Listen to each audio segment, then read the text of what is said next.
imaginar como é que uma aula de caligrafia seria responsável pelo sucesso do primeiro computador da Apple? Oiê, eu sou a Sabrina e seja muito bem-vindo ao Mudando o Mundo, uma história por vez. Aqui eu te conto algumas histórias que impactaram o mundo que provavelmente você não conhece. Juro que essa história é incrível e que você vai gostar. Todo mundo sabe quem é o Steve Jobs, mas o que você não sabe é como uma simples aula de caligrafia mudou completamente o rumo da Apple. Em 1972, ele entrou numa faculdade que era muito conhecida por ser muito criativa, mas ao mesmo tempo muito cara. E para a família dele não era uma situação muito confortável, porque eles não tinham muito dinheiro. Logo nos primeiros meses da faculdade, ele começou a perceber que ele não sabia o que ele queria fazer da vida.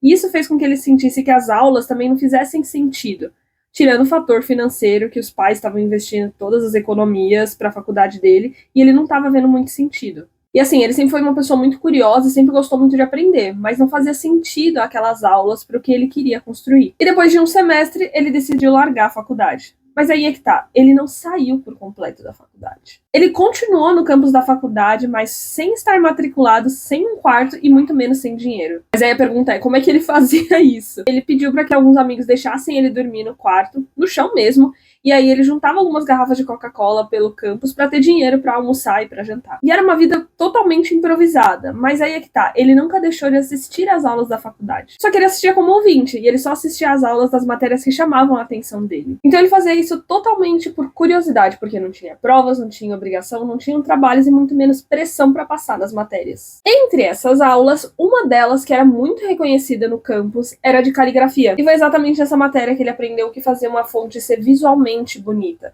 Então, o espaçamento entre os caracteres, os tipos de letras, as características de cada fonte, e por aí vai. Só que aí vem um detalhe, para ele aquela aula era meramente conhecimento, porque ele não tinha como colocar aquilo em prática. Naquela época não tinha computadores com fontes diferentes, muito menos design digital que ele pudesse aplicar. Era meramente ilustrativo. Ele fazia aquilo para entender a estética e por interesse próprio. E mesmo assim, aquilo ficou na memória dele, porque anos depois, mais ou menos entre 79 e 81, porque na verdade o Macintosh, que foi o primeiro computador da Apple, foi lançado em 84.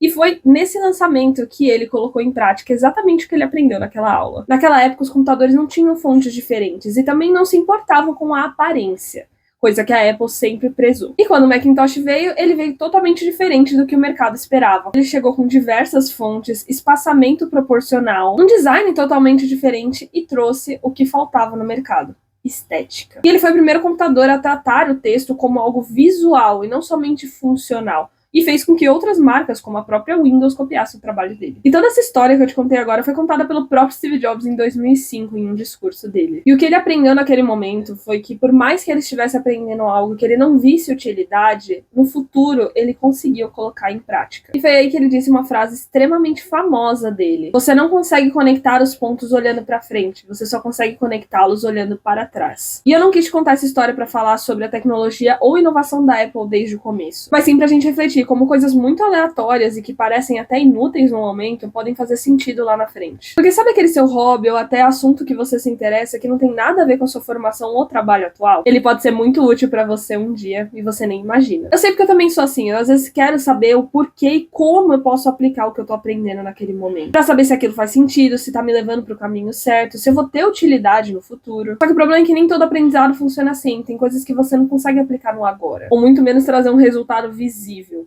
Mas elas vão ficar na sua memória. E só tem uma coisa que pode te tornar único: o seu próprio repertório. Tudo que você aprende, tudo que você lê, tudo que você assiste, tudo isso se conecta com todas as suas experiências que você viveu e fazem com que você tenha uma visão única no mundo. E amplia ainda mais as possibilidades do que você consegue criar no futuro. E no futuro você vai olhar para trás e vai perceber como as conexões se formaram. Quando, por exemplo, você tiver um problema, encontrar a solução em algo que não necessariamente tem relação direta. O que também pode acontecer, você precisar criar ou transformar uma coisa que já existe em algo único, como Steve Jobs fez. E prestar atenção em um detalhe que vai fazer toda a diferença no final. E assim, o seu cérebro vai sempre armazenar mais do que você imagina, e essas informações não ficam isoladas. Elas ficam organizadas em redes que, quando necessário, fazem conexões. Em algum momento, no futuro, o que você aprendeu muito tempo atrás vai fazer uma conexão com algo que você precisa no momento, e vai criar uma conexão, e essa conexão vai fazer sentido. E às vezes uma nova ideia é nada mais do que uma experiência do passado e uma experiência do presente se conectando e fazendo total sentido. Então é isso, eu espero que essa história tenha feito sentido pra você e te inspirado de alguma maneira. Não se esqueça de se inscrever no canal e até o próximo vídeo. Beijos!